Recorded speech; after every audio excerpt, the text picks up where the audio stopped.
Break બાદ હવે આગળ વાત કરીએ તો દુબઈમાં ભારતનો ઝંડો લહેરાયો, ત્રીજી વખત ચેમ્પિયન ટ્રોફી કબજે કરી, રોહિતે સર્જ્યો ઇતિહાસ।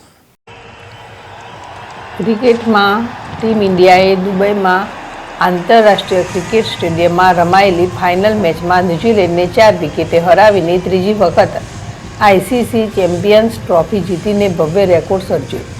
ક્રિકેટમાં ટીમ ઇન્ડિયાએ ગઈ રાત્રે દુબઈ આંતરરાષ્ટ્રીય ક્રિકેટ સ્ટેડિયમમાં રમાયેલી ફાઇનલ મેચમાં ન્યૂઝીલેન્ડને 4 વિકેટે હરાવીને ત્રીજી વખત આઈસીસી ચેમ્પિયન્સ ટ્રોફી જીતીને મોટો રેકોર્ડ બનાવ્યો છે।